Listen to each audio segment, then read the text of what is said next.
Also, not to leave the conversation hanging, Richmond Kwame Frimpong is the Executive Director for Financial Literacy Africa, and he joins me in the studio to deliberate a bit more on this particular development. Welcome, gentlemen. Thank you. You're looking good. Thanks. Great. Of course, there was a global impact, economic impact.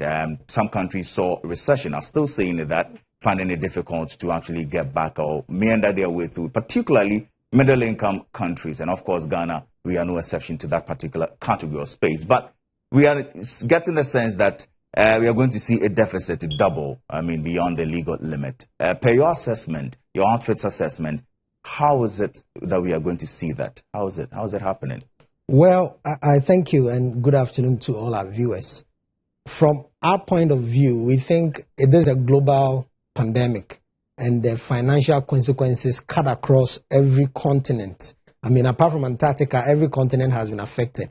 And the projections are that because receipts and the revenue side of government's fiscal policies are going down below targeted, and then also the expenses are going up because of the pandemic costs, health costs, and some other stimulus packages that every country would have to throw up to the informal and the formal sectors.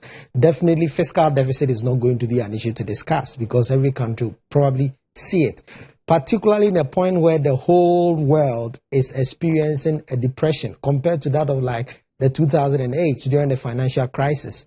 Even in those times, you notice that Africa did not really see its implication directly.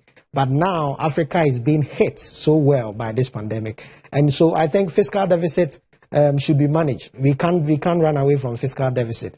Just that the volumes are going to be consequential, quite huge.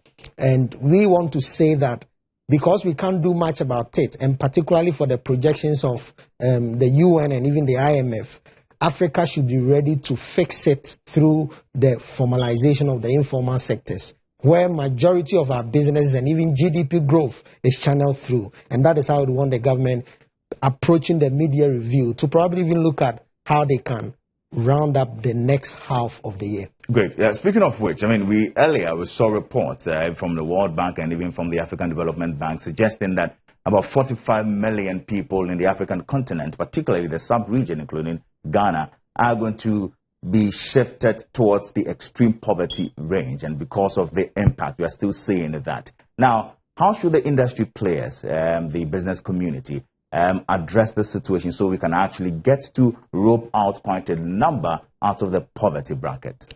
Well, we think that at this stage, one of the critical correction measures we can have is financial literacy. Majority of our populace in sub-Saharan Africa across all the 46 countries don't come very close in terms of financial education. And we are in a time where it's important to make informed financial decisions in the face of the financial crisis that this pandemic has thrown onto the economies. And especially for us, look at our GDP. The construct of our GDP is purely from the informal sector. And so if, for example, we are putting together a stimulus package for this sector, and this sector is not well informed financially as to how they manage their cash flow, as to how they look at their business returns, and some other things, then making informed financial decisions with even these stimulus packages is going to be a challenge. And that is going to create another debt gap that their continent is going to be faced with.